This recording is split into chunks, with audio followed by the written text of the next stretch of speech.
Hey, welcome back to the Relentless Positivity Podcast. Hey, it's an exciting day. First guest. I had to get my guy Choya Wise on here. So let me tell you a little bit about Choya's background. So he's a licensed clinical social worker, over 20 years experience in mental health. He's the founder and CEO of Aspire Counseling and Consulting Services. He has thrived in helping clients believe in themselves and harness their capability to make life and relationships happen. Hey, what he's doing right now, he's currently working as a clinical therapist specializing in anger management and relationships. He's a graduate of the Ohio State University with a master's degree in social work. Mr. Choya Wise, thanks for coming on, man. Oh, man, thanks for having me, Joe. Appreciate it, man. Yeah, so we're going to talk about kind of his background and what he does on a daily basis. He saw that he specializes in anger management. Hey, we're going through some crazy times right now. A lot of people need that in their lives. So we'll talk about kind of how did you get into what you're doing? Well, I started off going down the engineering track, and it was an interest of me because I grew up, in an atmosphere where we were poor, we didn't have much, and I just wanted to make a difference for myself, to make some money, and so I was just trying to head for the track to that was going to bring me, something better. And I had a conversation with the gentleman one day, and he just started questioning me about why I was going into what I was doing, and it was no question it was for the money. And after and during that conversation, it got me to thinking about what is my why for what I'm doing, and is this what I felt that God wanted for me? And just after contemplating it, I really had to reevaluate and think about what I was doing. I'm glad I did, because this was more of a fit for what I was raised around. My grandmother kind of brainwashed me with Sigmund Freud and parent, adult, child, ever since I can remember, warm fuzzies, all this kind of stuff from back in the day. And so it's kind of in my DNA to go in this direction. It's just that I was fighting it a bit. But that's how, long story short, how I ended up in the area. That's awesome, man. So where'd you grow up? I grew up in Huntsville, Alabama. Right. I'm Sweet Home, Alabama. I'm an Alabama boy. And I was actually born in Dayton, Ohio, but Alabama is where I was raised and where I've lived most of my life. Right. How'd you get to the Ohio State University, though? Ohio State. Well, it's kind of a thing where I love Alabama to heart, but I'm a Buckeye, even deep down inside, because of the simple fact I was born in Dayton, Ohio. That's where I was born, and Alabama, they didn't write me a good response back when I applied for grad school, so I just had to go Buckeye, and that was the deal, and which was the best for me, because I needed to get away from just the environment, try something totally new. And Alabama, Cincinnati, they gave me thumbs up, and Tuscaloosa, Alabama, they didn't give me the thumbs up, so that made that. They're lost, man. They missed out on one. That's they missed out, man. That five-star recruit. They got out of state. That happens. So let's talk about kind of what you've been seeing over the past few months since the COVID virus has come on. Kind of what you've seen and how you've been helping people. Well, I've been seeing a lot of anxiety, Joe. People are uncertain about their future. They're uncertain about what's going on in this country. They really just a lot of uncertainty, whether it's finances, whether it's race relations, whether it's health and concerns about family members. I had one of my supervisees just tell me that her family member is has COVID and is in the hospital, been in the hospital for a good little while, and so that's what I've been getting a lot of. It's just been peaking with people just full of anxiety and uncertainty, and it's been causing a big issue with relationships, huge issues with relationships, because people are going from being able to compensate with things like social life, with fraternities and sororities and kids soccer and football games and Alabama football games up into, there's no sport, there's hardly anything left to compensate. And so the use of drug use across the board is going up, as well as alcohol use, and people are feeling stuck in their relationships. And man, that's causing some problems, because they're feeling stuck because they're recognizing they don't necessarily have what they thought they had, and what they have been escaping now is present in front of them and won't leave outside the door. Oh man, That's a great point. You know, hey, when all that's gone, what's left, right? No more compensation, baby. Yeah. So I've seen that usually if you were strong before, you're strong now, right? That's so true. That's so true, Joe. You had any kind of cracks or anything like that, man, they're big now, right? Yeah, and that's a big fact with dealing with people that have these type of concerns. If you had a strong constitution, then you usually cope better, even if you have some level of crisis. But if you had underlying anxiety or existing anxiety prior to COVID and prior to all that's going on in our environment, then you're likely to have even more abundance of that, maybe out of hand anxiety at this point. I bet. So how do you help them? How do you walk people through that? Is it different for everybody? Are you seeing different ages across the board? What are you seeing? It's different for everybody. And yes, I do see mainly adults, mainly individuals who are having some type of relationship concerns. Doesn't have to be husband and wife, just relationships in general, communication, or people with anger management. But that if we don't get our relationships right, if we have issues with anger management, then we end up having depression, anxiety, those type of things. So I see all of that. And what I do is just try to start, from the standpoint of, asking them what is going on, what's your biggest fear, what's your biggest challenge right now. And so that I'm not just assuming that I know how to correct the situation, but walking with them through what they're going through and start peeling down the layers. Okay, we're having fear about this. Tell me more. Okay, tell me more. And then we just start digging back into the layers, and it really kind of just works just that way. Yeah, man, that's hard work right there. Yeah, it's pretty intense. Yeah. So you're seeing the younger people. I mean, how about kids? Are you seeing any kids going through? I mean, they're out of school. They're not seeing their peers. Are you seeing more or less about to say what's going on with the younger folks? I don't see many children because I try to stay where I'm where my strength is. And to be honest, if you're working, sometimes from time to time I will see teens. But when you get into children's therapy, to me, if you're going to do it justice, you need to go all the way. And it's really a bigger, deeper therapy than just what you do with adults. It's a specialty to a degree, in my opinion, that where you need a specialized education, not necessarily schooling, but, it's a different form of therapy. And but what I see is that children as well as parents are very anxious. And what happens is if the parents are anxious, that's going to trickle down to the children. Absolutely. It's almost unavoidable. We think we can cover that sometimes. And they know. Right? Children know. Yeah. So let's say there's someone right now who's maybe going through they've got stress, they've got anxiety, they're having bad relationships, and maybe they're not ready to come see you just yet. What steps could they take right now? What's something they could be doing right now? Well, one thing that you could be doing right now is making sure you're getting adequate sleep and activity.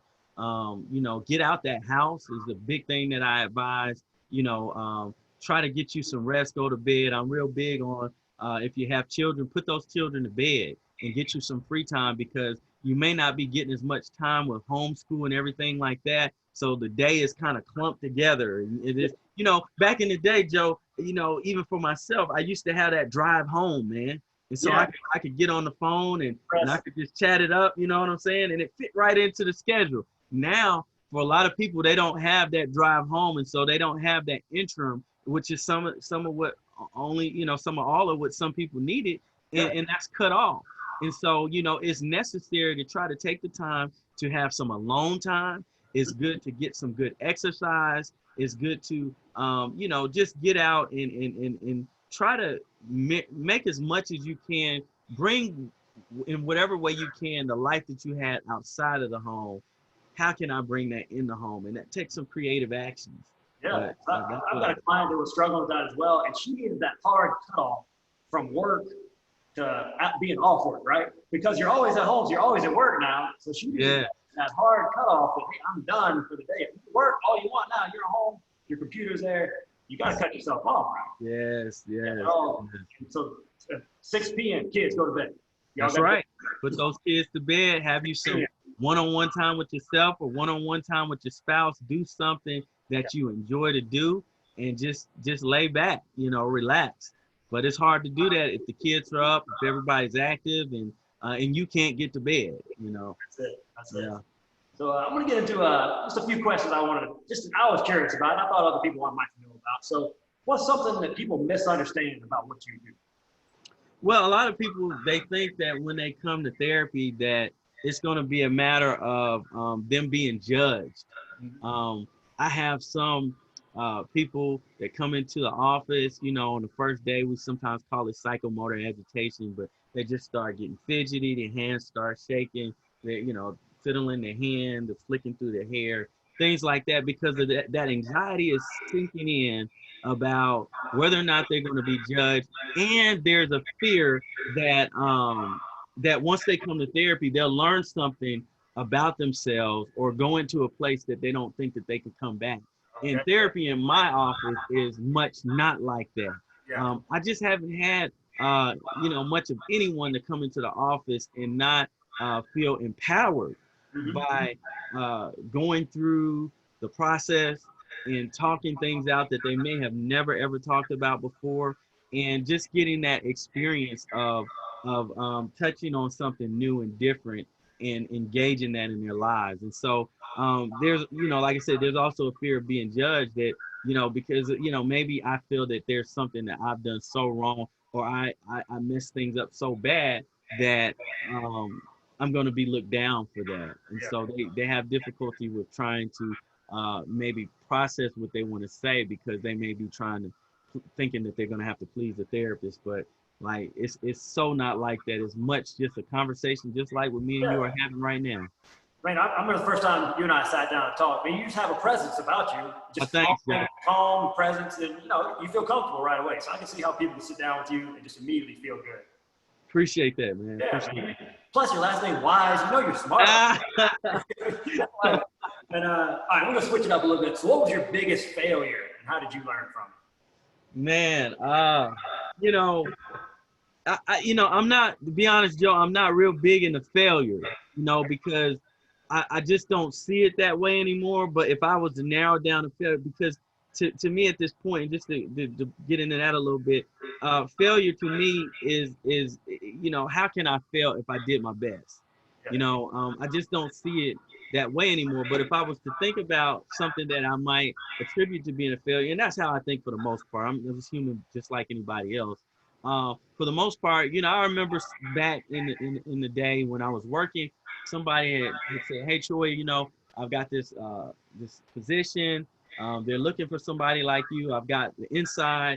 The person is there. I'm good friends with. They'll train you. You don't have to know anything." And it was assistant administrative position for either a nursing home or a assisted living facility. And man, Joe, I didn't take it. Because I did not feel that I had what it took. Not just the lack of experience, I didn't see myself necessarily as being that type of leader and being competent enough to learn what it was that I would need to learn. I'm really glad that worked out the way that it did, because I'm really blessed to be in the situation I'm in now. But I think, to me, a failure is more than a failure being something that I'm not successful at. I look at failure as the failure to try is a real failure. Yeah. If we're going to qualify it. I coach middle school football. I try to tell my guys, hey, either we win or we learn, right?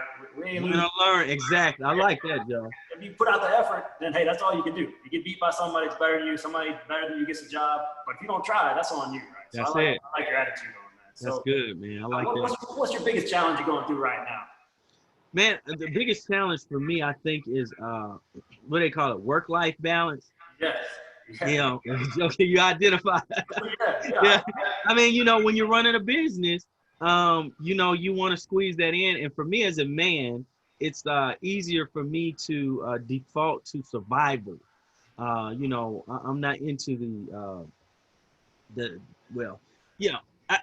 I believe that it's easy to default into just survival instead of sometimes the things that's needed emotionally and presence and things like that. I don't have to think about going and killing it and bringing it home. It's just a natural thing that I do. It's in my DNA. But when it comes to those emotional things and being present and cutting it off and things like that, I'm still challenged with that. I think I'm doing a good job according to my wife, but I always see greater opportunities because I know what's going on in the dome. You Right. know what I'm saying? I know like it's still like I'm here, but something wants to rise up and come up with a bright idea that we can do for business. And so I just gotta shut that thing down, man. And that's a challenge because I love what I do. Yeah, well, I'm like you, man. I've been doing this 20 years, and it Yeah, never goes away. So far, it yeah. hadn't gone away, right? There's Man, always that. That's is kind that of right? Yeah. Well, that's kind of. Man, that'll give you a lot of hope, man. But it's just how it is with us men. It's just it's more instinctive. Go ahead, Joe. I'm sorry. I'm just saying this is supposed to be a positive podcast. I don't mean to get negative on you there. No, you're telling me real stuff, and I like that. I like that. I think that's why you became an entrepreneur, though, because you always have those thoughts right there. So that's kind of the deal, man. That's kind of how the game works. So I didn't mean to bring your hopes down. No, well, overall, I would have to say, Joe, and I don't know your situation, but I know enough that our wives love the sport overall. You know what I'm saying? They love the sport. You know, because we're doing good things, we're doing big things, but we can always improve. It's always room for improvement. No doubt. All right. So what are you curious about right now? I know as a business owner, and you're looking at your life, and all you say is, what are you curious about right now? So I know you got a lot of stuff going on. Man, I'm curious about a lot of things. I'm curious about where my business will be 6 months, a year from now. Mm-hmm. I'm curious about, that it's funny, talking about pessimism. Somebody said one day, they said, every business that's closed down, or every business will close. I guess more the question is it going to close while you're alive or after you're gone or what? But there's no bit. The closest to a business not closing ever is the church. But, no one church, so if you got something that's been up a long time, overseas, But so, that's curiosity, where will the business be? But curiosity too, where will the United States be 6 months from now? Yes, sir. Less than 6 months, 12 months from now. You know what I'm saying? Just with everything that's going on. I'm very, very curious about that. So much to the point that I almost act like things don't exist. I know exactly what you mean. I'm there with you. We got to keep moving, man. We got to keep moving. I'm gonna get you one more question. So what's your favorite restaurant? My favorite restaurant. Well, this is the thing, right? So I'm vegetarian, right? I'm near vegan, right? So, and I'm a simpleton, and thank God my wife is too. Helps the budget. And so we don't get out as much as we would like to because of the menus. But one menu that we really like is that Mayway, man. That Mayway menu is delicious, and I love to go to Mayway. That'll probably be my favorite restaurant right now. Okay, so if I go there, what do I need to get? If I'm vegetarian that day, what do I need to get? Oh yeah, if you're vegetarian that day, what you need to do is try the tofu, and it's the Thai coconut curry, man. Get the extra red sauce.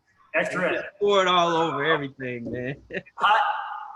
It's got a little kick to it. It's not too hot. I like hot. Spice it up if you want it. You know what I mean? But I'm still close. I got to hit you with the dad joke, man. We're gonna wrap. Okay, all right. So let me hit you with the dad joke. Then I'll get to the closing thing. And we'll wrap this deal up, man. So okay, all right. So it's kind of related. So what did the sushi say to the beef? The sushi to the beef. Oh, Joe, I don't know, man. It's probably good. It's probably good. You don't know. So he said, "What's up, beef?" What's up, beef? You didn't have to laugh at that. Hey, man, I like that, man.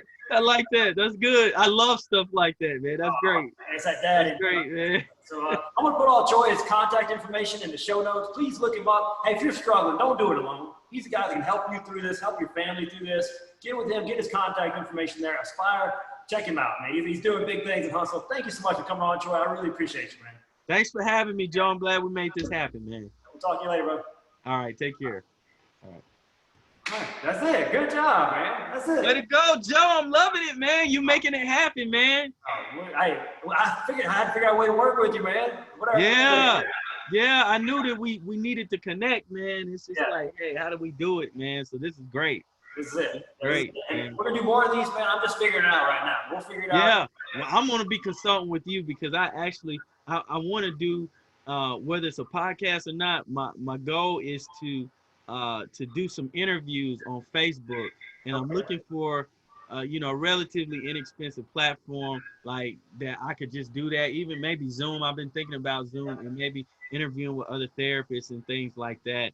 But man, the time, dude, the time. I hear you, I'm man. trying to hire now too, man. And Hey, all right. yeah, man, I just picked up a 1099 and shot them out like 3 clients already. I'm trying to get this other 1099 and then hoping that things keep on moving like how they are. Joe, you'll be proud of me, man. I just went to Udemy and I went on and downloaded the Facebook ads, little Let's training, go. Let's 10 go. hours. Let's go. Yeah, I was trying to get with these other guys, but stuff wasn't working out. They came and they sent a contract, and the contract was funny. And then Yeah. I was just like, I don't really know these guys, and I think they were good guys, but it just, Don't feel right, man. It's not. Your gut knows. Your gut knows. yeah. But So hey, I'm hey, gonna you're dig doing into that, those man. steps. You're doing those steps, man. So Yeah. this is Zoom. I got this just because it's easy. And then Is it? just because hey, you do it on Zoom and it breaks it down, you get an audio file as well as a video file. So you can start both. You can start your this will be video as well as a regular podcast as well. And Okay. you just record it on Zoom and it gives you both those files afterwards. Upload them. Good to go. Really? Yeah. In the setup, like with the 2 screens like this, because I love that. Does that just come up as well?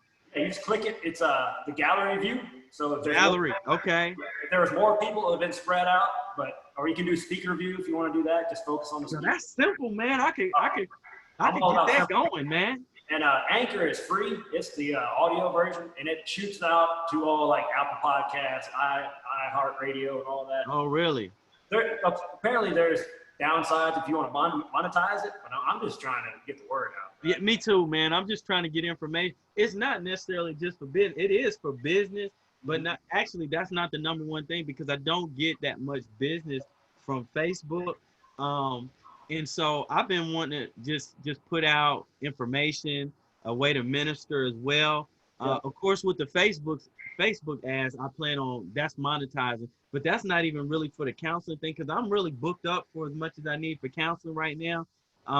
But maybe with these 1099s, we can start ramping it up.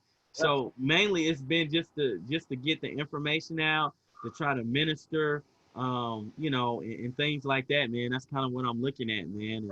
And it may get more business oriented down the road. But right now I have been getting more referrals from Facebook. But I really have just been wanting to get the info out, man. Yeah, that's it. So it's a sweet combo. That's it. Yeah, and you can also start your YouTube channel, load up there, Facebook. It's Man. all easy. It's point and click, man. If I can do it, then I'm not a big technical guy. So. Well, man, you jump in there, Joe. You really do, man. And you've been in business for 20 years? I've been in the field for 20, business for 12. Yeah. That's a long time still, man. Yeah. So Yeah. I'm not scared to do things.